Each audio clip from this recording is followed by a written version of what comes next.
یہ احمد فراز نے نظم جس وقت پڑھی اس مشاعرے کے ترنت بعد ان کو گرفتار کر لیا۔ ضیاء الحق کا زمانہ تھا، یہ پاکستان کا منظر ہے جو فراز نے اپنی قلم میں درشایا ہمیں، اور میں نے اس کو سرل بھاشا میں آپ کو بتایا۔ میں راجبیر دیسوال۔ میرے غنیم نے مجھ کو پیام بھیجا ہے کہ ہلکا زن ہے میرے گرد لشکری اس کے، یعنی میرے دشمن نے مجھے سندیش بھیجا ہے کہ اس کی سینائیں مجھے چاروں اور سے گھیرے ہوئے ہیں۔ فصیل شہر کے ہر برج ہر منانے پر کماں بدست ستادہ ہیں عسکری اس کے۔ اس کا مطلب یہ ہے کہ شہر کی دیواروں کے ہر برج اور ہر مینار پر اس کے سینک دھنش تانے کھڑے ہوئے ہیں۔ وہ برق لہر بجھا دی گئی ہے جس کی تپش وجود خاک میں آتش فشاں جگاتی تھی۔ وہ بجلی جیسی لپٹ بجھا دی گئی ہے جس کی گرمی مٹی کے استتو میں جوالا مکھی جگا دیا کرتی تھی۔ بچھا دیا گیا بارود اس کے پانی میں، وہ جوئے آب جو میری گلی کو آتی تھی۔ اس کا مطلب یہ ہے کہ اس پانی میں بارود بچھا دیا گیا ہے، وہ جل دھارا جو میری گلی تک آتی تھی۔ سبھی دریدہ دہن اب بدن دریدہ ہوئے، سپرد دار و رسن سارے سر کشیدہ ہوئے۔ اسے پھر سے سنیے، سبھی دریدہ دہن اب بدن دریدہ ہوئے، سپرد دار و رسن سارے سر کشیدہ ہوئے، یعنی جو لوگ پہلے کیول زبان سے ودروہ کرتے تھے اب ان کے شریر بھی گھائل ہیں، اور سارے سر اٹھانے والے پھانسی اور رسی کے حوالے کر دیے گئے ہیں۔ تمام صوفی و سالک سبھی شیوف و امام امید لطف میں ایوان قز قلاہ میں ہیں، یعنی سبھی صوفی سبھی صادق شیخ اور امام کرپا کی آشا میں ستہ کے درباروں میں بیٹھے ہیں۔ معززین عدالت بھی حلف اٹھانے کو مثال سائل مبرم نشستہ راہ میں ہیں۔ اس کا مطلب یہ ہے کہ نیائے کے پرتشٹھت لوگ بھی شپت اٹھانے کے لیے ضدی بھکاریوں کی طرح راہ میں بیٹھے ہیں۔ اور فراز آگے کہتے ہیں کہ تم اہل حرف کی پندار کے سناگر تھے، وہ آسمان ہنر کے نجوم سامنے ہیں۔ فراز کہتے ہیں یعنی تم شبدوں کے لوگ جو وچاروں کی پرشنسا کرتے تھے، دیکھو کلا کے آکاش کے ستارے تمہارے سامنے ہیں۔ اور فراز کہتے ہیں کہ بس ایک محاسب دربار کے اشارے پر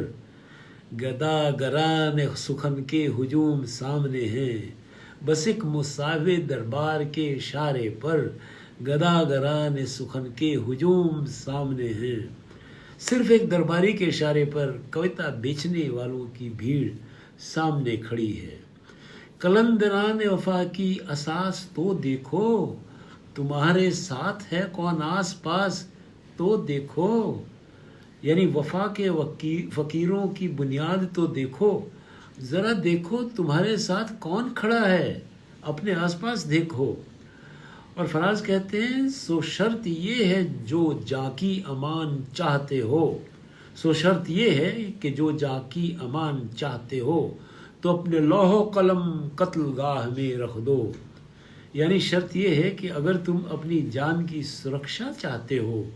تو اپنی تختی اور اپنی قلم کو قتل گاہ میں رکھ دو، وگرنہ اب کے نشانہ کمان داروں کا بس ایک تم ہو، سو غیرت کو راہ میں رکھ دو، یعنی ورنہ اس بار دھنردھاریوں کا نشانہ صرف تم ہو، اس لیے اپنی غیرت کو راستے میں رکھ دو۔ یہ شرط نامہ جو دیکھا تو ایلچی نے کہا، اسے خبر نہیں تاریخ کیا سکھاتی ہے، یعنی جب میں نے یہ شرط نامہ دیکھا تو دوت نے یہ کہا اسے پتہ نہیں کہ اتہاس کیا سکھاتا ہے۔ اور فراز کہتے ہیں کہ رات جب کسی خورشید کو شہید کرے، کہ رات جب کسی خورشید کو شہید کرے تو صبح تک ایک نیا سورج تراش لاتی ہے، یعنی جب رات کسی سورج کی ہتیا کرتی ہے تو صبح ایک نیا سورج گڑھ لاتی ہے۔ سو یہ جواب ہے میرے عدو کے لیے کہ مجھ کو حرص کرم ہے نہ خوف خمیازہ۔ تو یہ میرا جواب ہے اپنے دشمن کے لیے کہ مجھے نہ کرپا کی لالسا ہے نہ سزا کا بھے، اور اسے ہے سطوت شمشیر پر گھمنڈ بہت، اسے شکوہ قلم کا نہیں ہے اندازہ۔ اسے اپنی تلوار کی طاقت پر بڑا گھمنڈ ہے، اسے قلم کی مہما کا اندازہ نہیں۔ میرا قلم نہیں کردار اس محافظ کا جو اپنے شہر کو مشغول کر کے ناز کرے، میرا قلم اس رکشک کا چرتر نہیں جو اپنے ہی شہر کو گھیر کر گرو کرے، میرا قلم نہیں کاسا کسی سبوک سر کا جو غاصبوں کو قصیدوں کے سرفراز کرے، یعنی میرا قلم کسی ہلکے دماغ والے کا کٹورا نہیں جو لٹیروں کی پرشنسا میں قصیدے پڑھے، میرا قلم نہیں اوزار اس نقب زن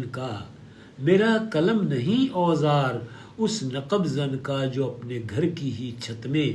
شغاف ڈالتا ہے، میرا قلم اس سرنگ بنانے والے کا اوزار نہیں جو اپنے ہی گھر کی چھت میں درار ڈالتا ہے، میرا قلم نہیں اس دجے نیم شب کا رفیق جو بے چراغ گھروں پر کمند اچھالتا ہے، یعنی میرا قلم اس آدھی رات کے چور کا ساتھی نہیں جو اندھیرے گھروں پر پھندا پھینکتا ہے، میرا قلم نہیں تسبیح اس مبلغ کی جو بندگی کا بھی ہر دم حساب رکھتا ہے، یعنی میرا قلم اس اپدیشک کی مالا بھی نہیں جو بھکتی کا بھی ہر پل حساب رکھتا ہے۔ اور فراز آگے کہتے ہیں کہ میرا قلم نہیں میزان ایسے عادل کی جو اپنے چہرے پہ دوہرا نقاب رکھتا ہے، میرا قلم نہیں میزان ایسے عادل کی جو اپنے چہرے پہ دوہرا نقاب رکھتا ہے، یعنی میرا قلم ایسے نیادھیش کا ترازو نہیں جو اپنے چہرے پر دوہرا نقاب رکھتا ہے، میرا قلم تو امانت ہے میرے لوگوں کی، میرا قلم تو امانت ہے میرے لوگوں کی، میرا قلم تو عدالت میرے ضمیر کی ہے، یعنی میرا قلم تو میرے لوگوں کی امانت ہے، میرا قلم تو میرے ضمیر کی عدالت ہے۔ اور فراز کہتے ہیں کہ اسی لیے تو جو لکھا تپا کے جاں سے لکھا، اسی لیے تو جو لکھا تپا کے جاں سے لکھا، جبھی تو لوچ کما کا زبان تیر کی ہے، جبھی تو لوچ کما کا زبان تیر کی ہے، اس لیے جو کچھ لکھا آتما کی تپش سے لکھا، تبھی تو اس کی بھاشا میں تیر جیسی دھار ہے۔ میں کٹ گروں کہ سلامت رہوں یقین ہے مجھے، میں کٹ گروں کہ سلامت رہوں یقین ہے مجھے کہ یہ حصار ستم کوئی تو گرائے گا، یعنی میں کٹ کر گر جاؤں یا سلامت رہوں، مجھے یقین ہے کہ اتیاچار کا یہ قلعہ کوئی نہ کوئی گرا دے گا۔ تمام عمر کی ایجا نصیبیوں کی قسم، میرے قلم کا سفر رائے گا نہ جائے گا، ساری عمر کی پیڑاؤں کی قسم، میرے قلم کا سفر ورتھ نہیں جائے گا۔ سرشت عشق نے افتادگی نہیں پائی، تو قدر سرو نبینی و سایہ پیمائی، یعنی پریم کی پرکرتی نے جب پتن سویکار نہیں کیا تو کیول دیودار کی اونچائی نہ دیکھ، اس کی چھایا کو بھی نہ